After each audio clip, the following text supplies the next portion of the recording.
Impression et design 3D JMFL. Service d'impression et de design 3D. Les services offerts, c'est bien simple. Impression 3D de qualité, impression 3D multicolore, modélisation 3D, service personnalisé. Vous pouvez les rejoindre sur leur page Facebook, Impression et Design 3D JMFL, ou sinon, à leur kiosque au marché aux puces de Saint-Hyacinthe. Hey, t'es là, toi! Bienvenue dans la Jazette du Barbu, épisode 506. Ça fait une couple de jours que j'essaye de la faire et que ça marche pas. J'ai comme le souffle court de ce temps-là. Ça doit être mon manque de fer, là. C'est mon manque de fer, en fait, là. Moi, j'ai le souffle court, je suis d'une fatigue extrême. Mais là, j'ai eu une bonne journée au travail. On est jeudi, 4h30.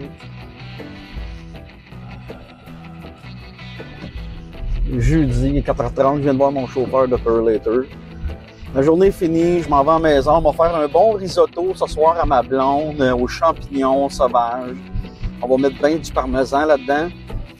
Et puis, on va mettre une huile de truffe. Ça va être pas mal bon. Mais avant tout, le plus important, on va se le dire, tu fais ton lit ce matin. Parce que tu le sais, hein, faire son lit, c'est la première réussite de sa journée. Non, c'est vrai, là, t'auras pas été sur la planète Mars, t'as pas fait d'opération à cœur ouvert, mais le premier geste de ta journée aura été une réussite. Voilà. C'est une micro-réussite. Là, je viens de regarder mon trajet, mon Google Maps, ça me dit 53 minutes. Oh! Ça, c'est long, mesdames et messieurs. Mais bon, bref. Premier sujet de cette 506e épisode qui a pris du temps à faire. Je suis désolé. On va s'y remettre là, de belle façon et de bonne façon. C'est important d'être régulier, voilà. Mais là, je reprends du mieux. Là. Hier, là, j'étais pas du monde. J'étais brûlé. Là. Je suis parti du travail, il était 10h30 le matin. Pas d'énergie. J'ai été voir le docteur. En tout cas, bref, je te conterai ça éventuellement, mais... bref, brûlé bien raide, mais aujourd'hui, ça paraît que j'ai bien dormi hier. J'ai pris du mieux. J'ai fait attention à moi. Je me sens mieux. Bon, premier sujet de cette 506e épisode.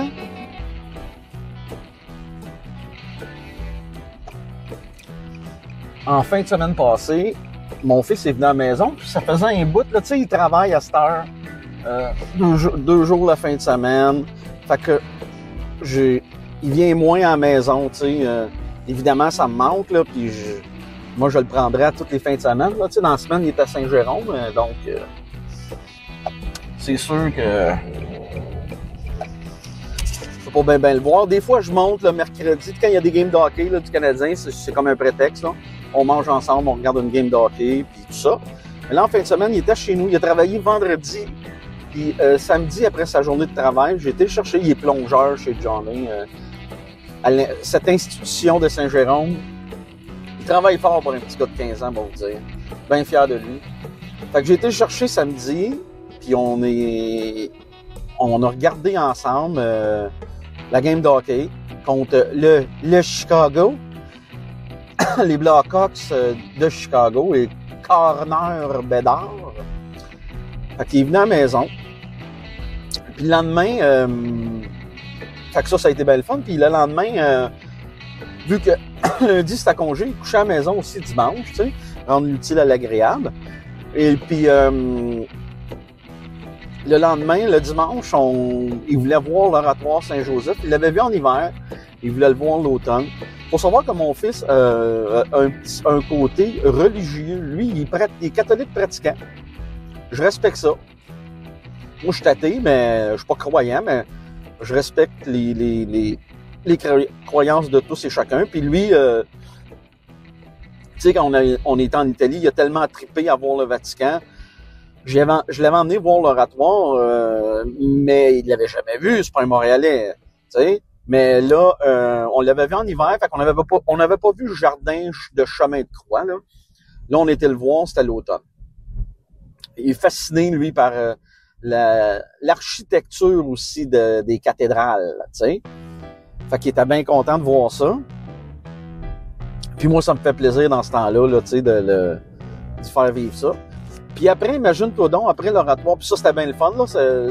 Je pense qu'on a passé comme 1h30, là, dans l'oratoire, là, puis aller voir des points de vue, c'est haut, hein. Fait que le point de vue face à la ville est intéressant aussi. C'est pas seulement une histoire de religion, là. C'est une belle bâtisse, là.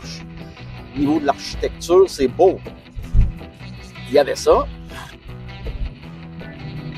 Puis après ça, on s'en allait à l'Orange Julep. Oh, la grosse orange, là, sur des caries. On s'en allait à l'Orange Julep Gibault, prendre un julep, un verre de lait et jus d'orange. Et lui, il voulait prendre une poutine. Il a pris une petite poutine. Moi, j'ai pris un hot dog. Tu sais, c'est un classique. Il n'y a rien d'extraordinaire là, mais encore là, ça fait partie du décor de Montréal, tu sais. Puis lui, ce que ça lui a donné le goût, c'est de... Vu que moi, j'habite à Montréal, ça fait 4 ans, puis j'ai intégré Montréal, là, tu sais, je me sens montréalais, même je le suis d'adoption, tu sais. Et puis, je connais Montréal beaucoup,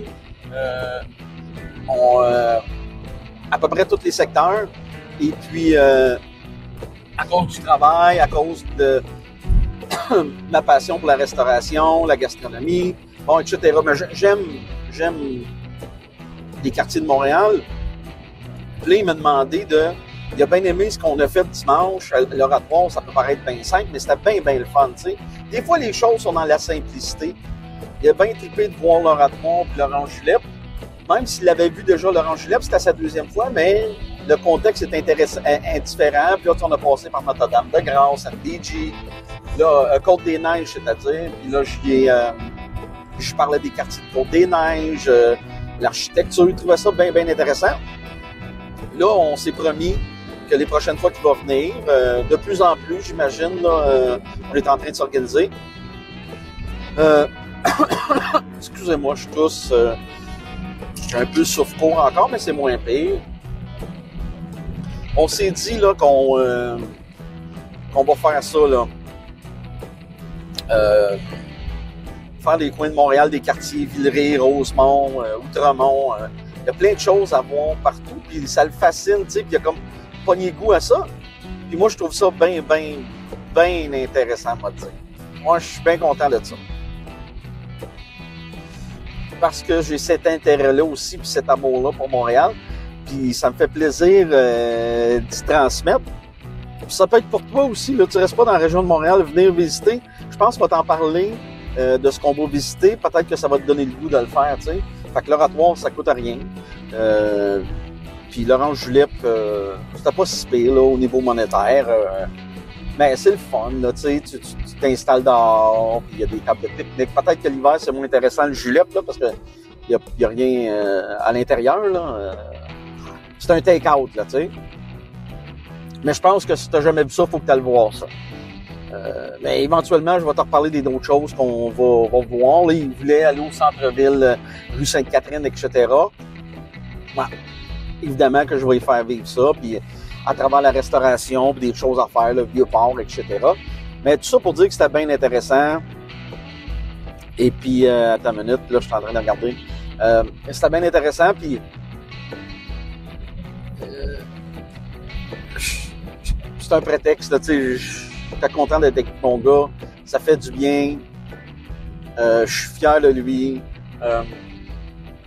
Petit garçon qui travaille fort à l'école, qui travaille fort dans sa job de plongeur, qui n'a pas toujours eu facile, n'a pas toujours été facile à l'école.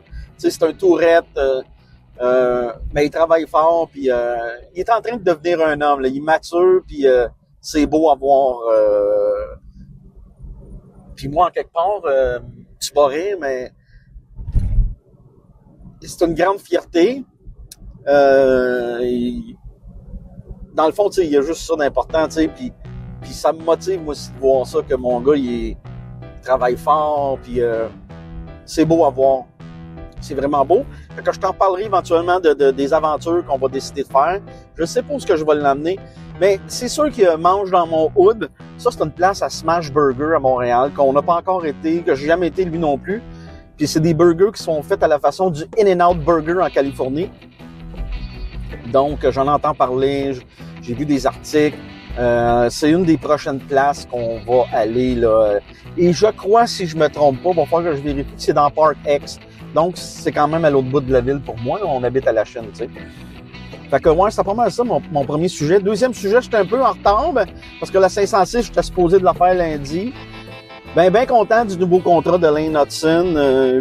8,85 par année pour 8 ans, autour de 70 millions. Il s'est fait bien du chiolage là-dessus. J'ai entendu les gens dire « Voyons donc, je veux dire, un salaire comme ça, il faut penser à une chose, c'est l'offre et la demande. L'offre et la demande. Oui, moi aussi, en entrepôt, j'aimerais ça être plus payé, mais c'est ce que je produis, c'est ce que j'apporte. Je veux dire, le plombier aussi, là, il est payé un tel salaire. Il y a pas 20 000 personnes qui vont s'asseoir dans un aréna pour regarder un plombier travailler. Il y a pas 20 000 personnes qui vont me regarder plier des boîtes, là, ou vider des containers, ou etc., là, ou faire des livraisons, tu sais. Personne. Tu comprends ce que je veux dire? C'est l'offre et la demande. C'est comme au cinéma. Puis pourquoi on parle jamais des vedettes de cinéma qui font des millions, mais on tape sur le clou des sportifs? Mais moi, ce que je vois une chose là-dedans, moi te le dire, Lane Hudson, là, il vit ici. Il dépense son argent ici, dans l'été, dans l'année. Cet été, il était ici. Ben, c'est de la nouvelle argent. Tu sais, Montréal, là, pour aller plus loin, bref, je salue Lane Hudson. Je suis content pour lui, j'aime ce joueur-là. C'est un beau contrat. Il a accepté moins d'argent pour l'équipe. Bravo à Ken Hughes. Mais bref, c'est l'offre et la demande. On peut être d'accord ou pas, puis je peux en débattre là, sans problème. Mais Montréal, quand ils ont perdu les Expos, ils ont perdu plus qu'un club de baseball. C'est de l'argent. C'est beaucoup de profit pour une ville. C'est des gens de New York qui viennent voir les Yankees. C'est des gens des Red Sox de Boston qui viennent voir leur club. C'est des gens de partout, du Vermont, qui viennent voir du baseball. Ça, on l'a plus. Ça existe plus. Puis comment tu peux reproduire ça? Je veux dire, c'est par le sport, c'est pas autrement. Regarde, on va te donner un exemple. Jeff Molson, il a acheté le Canadien, puis la bâtisse, puis Evenco, je crois, pour 600 milliards de George Gillette, l'Américain. OK, on avait donné... Lui, il avait payé ça comme 120 millions des peanuts dans ce monde-là. Un Américain avait acheté ça pour rien. Il a revendu 600 millions à Jeff Molson. On a dit à Jeff Molson qu'il était fou. Bon, aujourd'hui, là, ces actifs, là, ces trois actifs-là, là, le Canadien et le Centre Bell, là, ça vaut 3 milliards. T'imagines-tu? Fait que l'argent fait l'argent. Jeff Molson, c'est ça qu'on dirait au Québec, on n'est pas fiers, nous. Faut être fier d'un bonhomme comme Molson qui rapporte beaucoup à la communauté. Il fait beaucoup d'argent, mais ça, pourquoi pas être fier de nos gens qui font de l'argent, nos hommes d'affaires, Pourquoi pas? Ça nous rapporte à nous aussi. Molson est beaucoup impliqué dans la communauté. Regarde toutes les arénas chauffées, extérieures qu'il a fait dans la région de Montréal. Il y en a une belle que je passe devant souvent quand je vais manger au Pizza 900 sur rue Wellington, à Verdun. C'est beau, là. Tu devrais voir ça, là. Si t'es pas de Montréal, tu sais pas de quoi je parle, mais il en a fait plein, là, pis il a tout fait ça au privé, lui, puis sur son bras, là. Je veux dire, à un moment donné, regardons plus loin que le bout de notre nez. Les expos, ça a été une grande perte. Pas seulement au niveau du baseball. Ça, c'est tel qu'à tel, là. Mais ça emmenait beaucoup monétairement. Tu sais, puis parle-moi pas des Alouettes j'ai rien contre les Alouettes de Montréal. Je suis content que PKP ait repris ça. Je veux dire, ça amène certains revenus, mais ça n'a rien à voir avec une équipe majeure. Exemple, de la NFL. Là, ça serait une autre histoire. Je veux dire, il y a des argents rentrants qui viendraient d'ailleurs que du Canada et du Québec. Ça, on appelle ça de la nouvelle argent. Quand moi, je m'en vais dans la ville de Québec, dépenser dans le tourisme, des hôtels, des restaurants. J'apporte pas de la nouvelle argent. C'est de l'argent de chez nous. Tu comprends ce que je veux dire? Je suis pas un fiscaliste, là. Mais il y a des choses que 1 plus 1, ça fait 2, tu sais. Ça changera jamais, ça. Bref, je suis parti sur Lane Hutson, mais là, je suis parti complètement sur d'autres choses. Mais ouais, j'ai hâte que le Québec se réveille. Regarde, le Molson, il parle peut-être d'une entente, peut-être de la NBA à Montréal. Hey, ça serait magnifique. Tu vas me dire, hein, du basketball? Oui, c'est une grosse business. Puis là, le Centre Bell, là, avec le Canadien et cette équipe de basket de la NBA, sera plein à l'année, plus les spectacles. Ça serait énorme. Là, tu aurais des gens de Toronto qui viendraient voir du basket. Tu aurais des gens des Knicks de New York, des Nets du New Jersey, des gens d'un peu partout, là. De Brooklyn qui viendraient ici. Ça emmènerait de la nouvelle argent.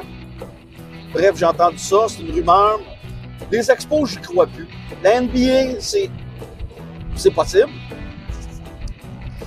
Ce que j'aimerais encore plus, c'est la NFL, mais là, ça, c'est une autre histoire. Prochain sujet. J'ai roulé un peu là-dessus, hein? Tabarnouche. Bon, là, c'est ça. Lane Hutson, ben, j'en ai parlé un peu. Ah oui. Hey, tu sais, souvent, je te parle. Tu sais, je me proclame. Ben, je peux le dire. Je suis un foodies, un épicurien, un amoureux de la bouffe, des émissions de bouffe, des documentaires de bouffe, des livres de bouffe. J'aime ça. Ça me passionne. Et là, je suis en train de finir le livre d'Anthony Bourdin, tu vois. Passionné bien raide par ça. Mais là, même si t'es foodies, dimanche, j'étais supposé de faire un rôti de palette. Ouais, on va parler bouffe, là, mesdames et messieurs. J'étais supposé de faire un rôti de palette. Mais, mon rôti de palette,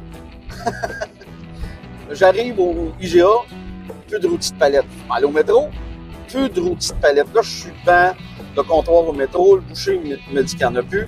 Il n'y en a plus parce que c'était... non, c'était lundi que j'ai fait. C'est-tu lundi que j'ai fait ça ou dimanche? Je me souviens plus, là. Je suis embêté. Bref, je pense que c'est dimanche. Ou lundi, lundi, là, il disait que c'était férié, fait que c'était pour ça qu'il y avait plus... Il était out of stock de rôti de palette. Je me jette sur le jarret de bœuf. Un ossobuco de bœuf. Mais là, moi, la grand foodies qui veut participer à MasterChef Québec, je t'annonce que je suis loin de la participation.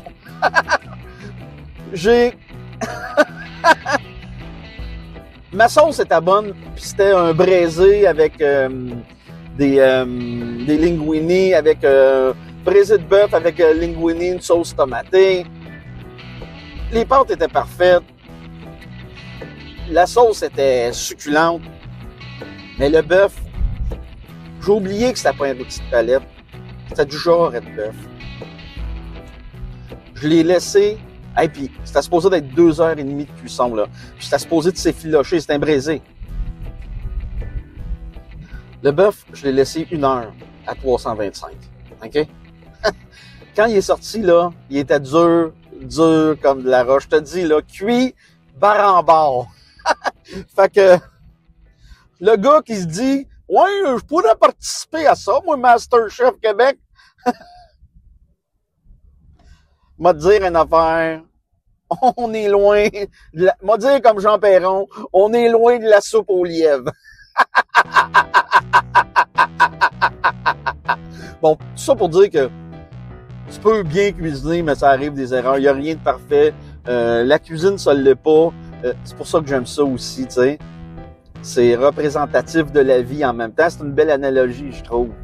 Bref, t'aurais pas voulu... Tu sais, souvent, je mets mes photos sur Instagram puis sur mon Facebook personnel.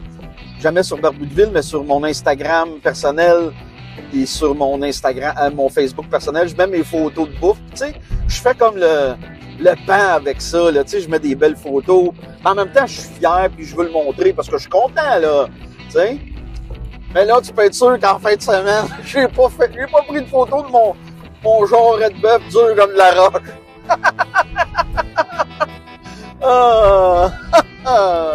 Ça pour dire. J'en ai bien ri après.